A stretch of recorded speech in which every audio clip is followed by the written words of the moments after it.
Mtazamaji wa Wasafi Media, usiku wa kuamkia Novemba 8, 2025, jeshi la polisi limetoa taarifa kwa umma na kusema kwamba jeshi la polisi nchini linapenda kuutaarifa umma wa Tanzania kuwa kufuatia matukio ya vurugu, uporaji wa mali na uvunjifu wa amani yaliyotokea tarehe 29 Oktoba 2025 katika majiji ya Dar es Salaam, Arusha, Mwanza na Mbeya, pia katika mikoa ya Shinyanga, Geita, Songwe, Ruvuma, Mara, Dodoma, Kilimanjaro na Iringa, na kusababisha madhara kwa binadamu, kuharibu mali nyingi za umma na za watu binafsi, kulileta athari kubwa.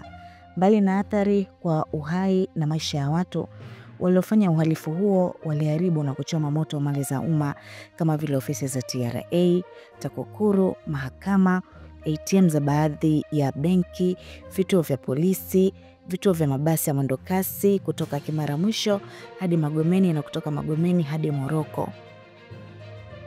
Ofisi za serikali za mitaa, kuchoma moto barabara za lami na za zege kwa kutumia matairi na majengo kadhaa ya Chama cha Mapinduzi. Pia walichoma moto na kuharibu magari ya umma. Aidha, mali za watu binafsi ziliharibiwa na kuchoma moto kama vile vituo vya mafuta, maduka mbalimbali, magari makubwa na madogo kuchoma moto. Pia walifanya uporaji wa mali na pesa za watu katika maeneo mbalimbali ya biashara. Taarifa hiyo jeshi la polisi inaendelea kwa kusema kwamba pamoja na kwamba baadhi ya waliopanga na kutekeleza uhalifu huo wamekamatwa na kuanza kufikishwa mahakamani, jeshi la polisi nchini kwa kushirikiana na vyombo vingine vya ulinzi na usalama linaendelea na msako mkali wa kuwatafuta wale wote waliopanga, kuratibu na kutekeleza uovu huo. Aidha, wakati hatua hizo zikiendelea, jamii inaombwa kuendelea kutoa ushirikiano wa dhati katika kutoa taarifa za watu wote waliohusika ili hatua sahihi za kisheria zichukuliwe dhidi yao. Pia kufuatia uchunguzi na ushahidi uliokusanywa hadi sasa, jeshi la polisi linawasaka kwa ajili ya kuwakamata watu wafuatao. Kwanza Josephat Gwajima, namba 2 Brenda Jonas Rupia, namba 3 John Mnyika, namba 4 Godbless Jonathan Lema, namba 5 Machumu Maximilian Kadutu, namba 6 Deogratias Cosmas Mahinyila, namba 7 Boniface Jacob, namba 8 Hilda Newton, namba 9 Awadi Kalonga na namba 10 Aman Golugwa. Jeshi la polisi linawataka kujisalimisha katika vituo vya polisi mara moja watakapoona taarifa hii popote pale walipo.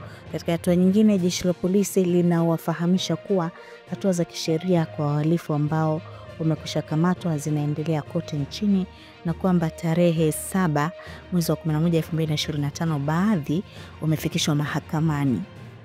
Jeshi la polisi linaonya mtu au kikundi cha watu wanaopanga kufanya uhalifu wa namna yoyote ile halitasita kuchukua hatua za kisheria dhidi yao.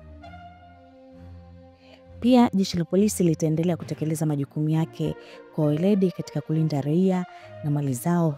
Vile jeshi hilo limeendelea kwa kusema kwamba tunapenda kujulisha umma kuwa waendelee na shughuli zao bila hofu yoyote na watoe taarifa mara moja pale wanapoona dalili yoyote ya uhalifu ama uvunjifu wa amani mahali popote pale, ili hatua kwa mujibu wa sheria ziweze kuchukuliwa.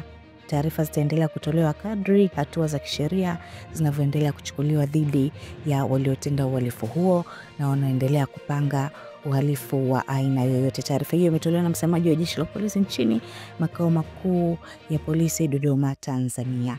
Na mtazamaji wa Wasafi Media, kama ambavyo umefuatilia taarifa hiyo ya jeshi la polisi, kati ya watu wanaotafutwa kwa ajili ya kukamatwa watu 10, yupo Askofu Josephat Gwajima aliyekuwa mbunge wa jimbo la Kawe, lakini pia wapo viongozi kadhaa wa Chama cha Demokrasia na Maendeleo Chadema, akiwemo Brenda Jonas Rupia, huyu ni afisa habari wa chama cha Chadema, lakini pia John Mnyika, huyu alikuwa katibu wa Chama cha Demokrasia na Maendeleo Chadema, yupo Godbless Jonathan Lema, lakini pia yupo Amani Golugwa, Boniface Jacob na wengine kama ambavyo nimekutajia listi nzima ya watu 10 ambao jeshi la polisi limesema kwamba linawasaka kwa ajili ya kuwakamata watu hao. Hii ni kutokana na vurugu zilizotokea tarehe 29 Oktoba 2025 siku ya uchaguzi,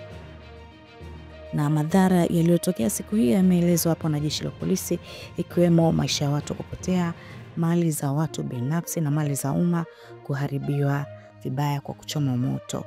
Mimi naitwa Nezia Morris na hii ni Wasafi Media. Endelea kuwa karibu nasi, tutaendelea kukujuza kwa karibu kila kinachoendelea. Lakini pia kumbuka tarehe 7 Novemba siku ya jana 2025 watu wengi walifikishwa mahakamani na kusomewa mashtaka yao, yote ikiwa ni kutokana na vurugu zilizotokea tarehe 29 Oktoba.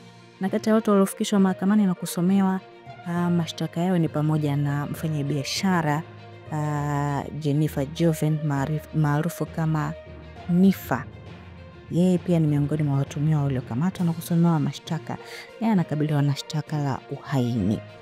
Tutaendelea kukujuza kwa karibu kila kinachoendelea.